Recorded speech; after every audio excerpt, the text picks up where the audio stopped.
Well, welcome back to episode 5 of Who Viewed My Profile, the podcast. I'm here with my co-host, Chris Reed from Black Marketing. I'm Adam Houlihan. And today, we've got a really good topic. But Chris, I know this is one of your favorite topics. So it's all about social selling and of course, the power of Sales Navigator. I think the best place to start is, do you want to give us or everyone an explanation of actually what social selling is in context to LinkedIn? Because it's a topic that's talked about a lot, but it's not a cut and dried thing. Not at all. And LinkedIn has stopped using the term as well, because LinkedIn used to promote it and then they stopped using it for reasons unknown. And it really is kind of a key to how you succeed on LinkedIn. You have to socially sell through your personal brand, through your content marketing, and then do your outreach. And so many people get that the other way around. They basically don't have a complete profile. They don't do any content. Then they use something like Sales Navigator or InMails to reach out and get no results. But they get no results because no one knows who that person is. No one trusts that person. And they only have like 100 or 200 connections. They have an incomplete profile. So you must complete your profile first. It's absolutely paramount.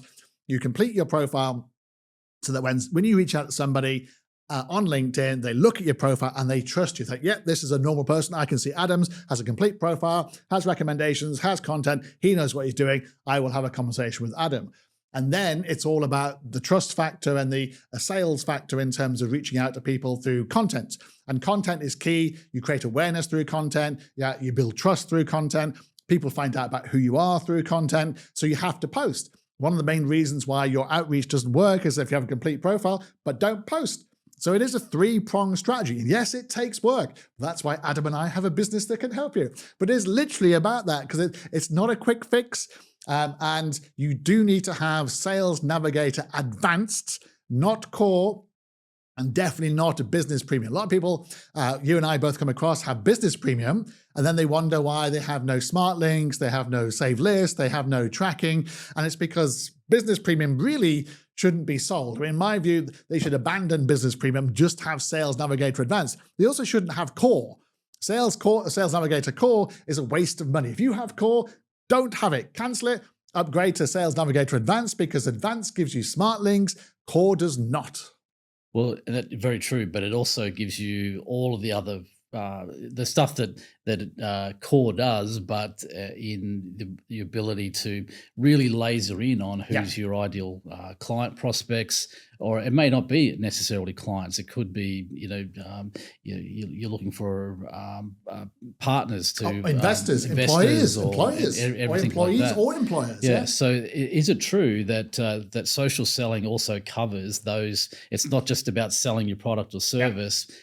Would you agree it's really about selling yourself in whether you, as you said, whether Absolutely. It's to investors or Absolutely, because personal branding is personal branding. Basically, we're doing an event tonight, for example, where we'll meet people who are pitching employees, pitching employers, trying to find investors, trying to find clients. So they're all selling, and they're all social selling, because they're selling themselves through a personal brand and through their content. So in whatever way you want to, sales is part of all our lives. We sell every day. We sell to our partners. We sell to our friends. We sell to a taxi driver. We sell to someone we come across at a coffee shop. You're selling yourself, and someone else is selling themselves to you in whatever way you want to. It's just a social sell on LinkedIn, which is structured in such a way that it does come back to your personal brand. It does come back to your content. And then it does come back to what the objective is, which, as you rightly say, could be finding an investor. So there's 3 parts, as you said, and in two of our previous episodes, we talked about building personal brands, profile, and of course the trust factor or the trust deficit. So you haven't seen those episodes, go back and watch those. Yeah. Super important. Yep. But let's break that down a bit more. So Sales Navigator.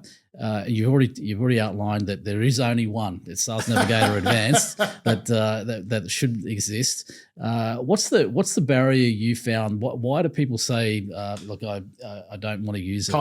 Cost. People say, and it's bizarre.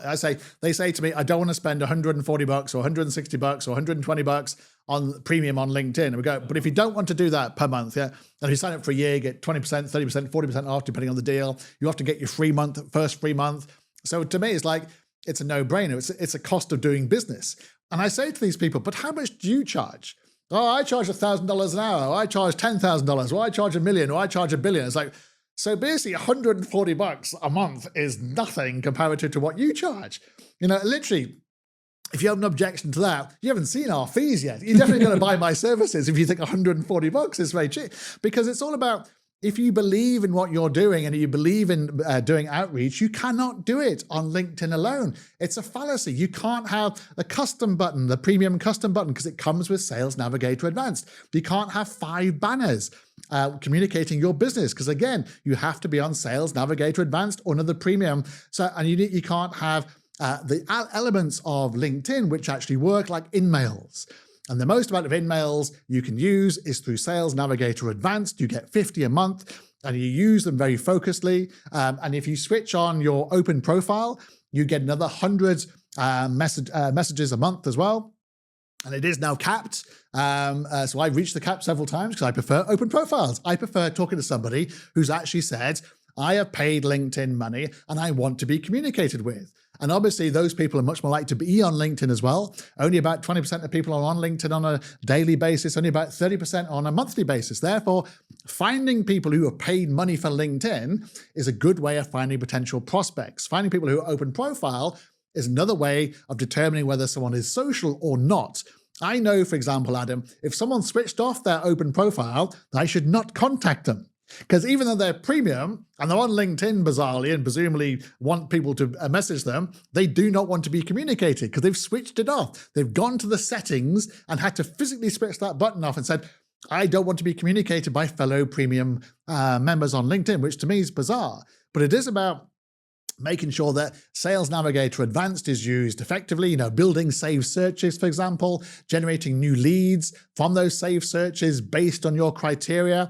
And that's an amazing kind of amount of data. You can now find people who have viewed your profile. You can exclude people who view your profile. You can exclude people you've messaged before. You can include or exclude people who post. You can include or exclude people who basically have a job or have a new job. I mean, the amount of data that LinkedIn have is absolutely fantastic. And you can really narrow down your target list and use an in-mail effectively on Sales Navigator Advanced. Yeah, I think another one of the key and most underutilized features of Sales Navigator is lead lists. Yes. So, with if you're not really familiar with Sales Navigator, it's like a big filter. Mm-hmm. But do you want to talk through the difference between what shows up in a saved search and what you can do if you put those people into lead lists? I mean, the save search to me that's my gold mine, because what I do in the save search is I find, for example, a founder in Singapore who is a SME owner between 1 and 50, who is has looked at my I have not messaged before, hasn't looked at my profile before because I've already messaged those people because those people are active already. If you look at my profile, that's the first person I will go to. And then basically every single day, LinkedIn will suggest new people based on my new connections in this save search. And after, when people come to Singapore, Adam, and they've changed location, for example, but they're a founder, they will then pop up at this save search and I will reach out to them and go, how did you know I changed location? How did you know I just joined Singapore? It's like, well, Sales Navigator Advanced told me. But you have to set up your saved searches to actually give you that information. If you don't have the right saved search, it won't give you the right information. So that's absolutely key. I mean, lead lists, I use less. Maybe you can go deeper into that because I don't use them as much. I use save searches more than I use lead lists. Yeah, so I do too. The save searches are the bulk of it. But the value of a lead list is you can, with a save search, what comes up comes up. You have, other than controlling the filters, it is what it is. Yeah. Which is not to say every single profile that shows there is exactly the target of what you're trying to achieve. True. What you can do with a lead list is move any of those across into that lead list and be very, very strategic. So you might have or someone might have a reason to create a lead list where they know that they've communicated with that person, or they know that they recently moved from one location to another, or they know they recently changed jobs, or whatever the key thing for that particular person is. And you can then get more granular in the way that you outreach to them. So yeah, they're two different parts but this is the beauty of Sales Navigator. There's so many parts to it that is. I mean, my favorite two are who viewed your smart link and who viewed your profile, because there, who viewed your smart link. And we should explain to the listeners and viewers about what a smart link is. Basically, a smart link comes with Sales Navigator Advanced. It can be linked to a website. If you don't have a deck, doesn't matter. You can create a deck. It can be linked to your YouTube. It can be linked to your website. It can be linked to literally a white paper. It can be linked to anything. Recommendations. I have my a smart link linked to my recommendations, for example. It can be linked to my books. My book sites on my smart link, for example. So it can link to anything and it tracks. So if you look at it, it says, Adam has looked at your smart link for a minute, or Adam has looked at your smart link for 2 minutes, or Adam has gone through this smart link and then gone to this smart link. So then you know you're getting buying decisions. You're qualifying people. So I know the best way of qualifying someone is to reach out to them and say, if they say to me, I'm interested in your services, and I send them my services, or if I reach out because they viewed my profile, for example, say, here's my services on this smart link. I can then tell if they look at it, and I can then tell if they don't look at it. And it's just as important, Adam, to find out people who do not look at your profile and do not look at your smart link as the ones who do. Because obviously the ones who aren't looking at your services but ask for information aren't really interested. So don't go down that rabbit hole. Go down the qualified way of communicating with people who have actually done a bit of research. They looked at your profile, they've looked at your content, they've maybe engaged with your content, and they've looked at your smart link. And then reach out to have a qualified meeting. So all my meetings are qualified because I make sure that every single person has looked at my services first. In fact, I will cancel a meeting on the morning of that meeting if they have not looked at my services. It could be a waste of time. Because I get to my deck during my presentation and they go, oh, I can't afford that, or I don't want that service. Like, but that's why I sent the smart link over. I mean, that's the whole point of smart link. And the reason I love who viewed my profile is because I can tell those people who are actually active on LinkedIn, they bothered to engage with my content, they looked at it, and I can tell that they're interested in my personal brand. Now, whether they buy the service or not is another matter. That's why you use smart links to further qualify those people. Perfect. And that segues nicely, I think, into the third part, which is content. Yes. So there's an elephant in the room I wanted to get your opinion on. And there's a lot of conjecture on LinkedIn about whether or not you can put links into content. So, and of course, there's an argument that says don't put it in the content, put it in the comments below, all that sort of thing. What's your experience with? And obviously, I know you're going to say just make sure the link you put is a smart link, clearly. But where do you put it? So there's lots of urban myths about this, and most of them are bullshit. I use 2 links in every single one of my posts. So if I share a local story, which I have a personal opinion on, about an entrepreneur, for example, in Singapore, Australia, I say, this is my opinion of this, and this is the full story here. And by the way, if you're an entrepreneur and you want to find clients, we can help you. Here's my smart link. And I do not get penalized by LinkedIn at all. My views do absolutely fantastically. I never believe in the urban myth of putting the link in the comments. That's bullshit. I've never seen that having any positive effect whatsoever. Because people are going, why would you put a link down below? It means I've got to go down below and do more work. Now, you put the 2 links or the 1 link, if you're doing a nice story, like, for example, I did a story today about, why I resigned a client and the reasons why I did it, for example. And I put, that was a story which had no links. It was a personal story about my company. And then we put the smart link in. I said, if you are basically serious about our services and you are basically going to be a fantastic client, unlike this person, here's my smart link, here's my services. Let's have a meeting and see how you can be a fantastic client and how we can benefit you. And that does well as well. So I don't believe that LinkedIn penalizes you for having links in your posts. I think that's an urban myth. Yeah, I think there may have been a case in the years gone by where it was, but it definitely is been proven many, many times over now that is not the case. So really, okay, so we put the link in the content, that's fine. What about the content itself from a social selling perspective? Clearly not every post should be a social selling opportunity. I would argue none of them, Adam. I know you and I disagree slightly on this. My worst performing posts are when I talk about my company, Black Marketing, and what we do. They're my worst performing posts. My best performing posts are when I do a personal story and I put a smart link in, or I do a local story about Singapore and I put a smart link in. Because what that does is I give value to somebody, they're reading it and go, okay, this is an interesting story.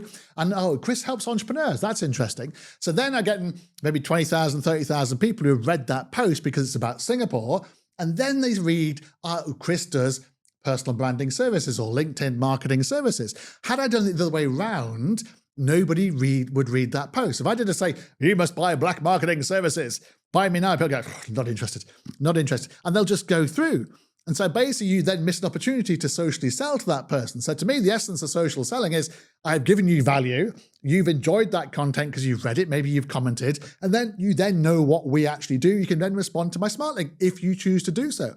So I'm empowering to do it, and I've created awareness for our services at the same time. Yeah, perfect. And there is, under the new 360 Brew algorithm, it does punish posts, like you said. If you post all about black marketing, or it's very obvious that the entire body of the post is all marketing based, hard sell, it is going to downgrade and reduce visibility on that. So yeah, the urban myth we're busting here today, everyone, is that you can put your links in there, but it should always be smart links. And that the content itself sits above the like a call to action.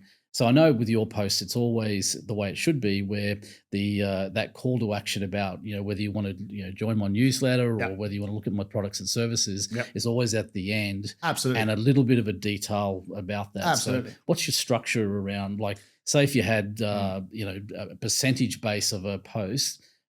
Status post, 3,000 characters. 90% is about the topic of that conversation. So if a headline, like all my posts today, maybe I've done 6 posts today, for example, all of them will be 90% talking about that particular subject matter. Then at the end, it will say, what do you think, to have a conversation. And then after that, it will say, and if you're also a restaurant owner in Singapore, we can help you find corporate clients. For example, here's my smart link. So I'm being very specific. I've talked about F&B in Singapore. I've talked about an entrepreneur in F&B in Singapore. And I've said, we can help you if you're an F&B entrepreneur in Singapore. And this is how. So if you've read that and you're going through that, I'm empathizing with you, or if you're a consumer, I'm basically sharing the pain with you of this place maybe closing down or not getting clients or running out of money or whatever it happens to be, or maybe launching, for example. Maybe it's a serial entrepreneur who's basically launching, which is fantastic. But I'm then saying we can then help you find new clients. They could be corporate clients, event clients, or normal consumers. But it's right at the bottom. So literally 90% is value, 10% is sales. Nice. And of course, the person reading that may not be in F&B or whatever. However, they see the story. They go, but Chris could help me with my business, which is in accounting or finance. So it's a soft sell, Adam. And I both believe in soft sell, not hard sell. I never ever hard sell somebody. I always soft sell them. Now, I do think if they come to your profile, they've engaged with your content, they've asked for your services, then you can basically switch it up and say, let's have a meeting. Let's cut the crap here. Basically, let's have a meeting. I can definitely help you. I know I can help you. I've seen your pain. I've seen your challenge. I've seen your profile. I can help you. And then it's a matter of, do you have the budget for my service or Adam's service? Cool. And I'm sure you get the same thing. I've had a number of times clients have come to us and say, but I have Sales Navigator. I've been using Smartlinks and it doesn't work. And I say, well, what are you doing?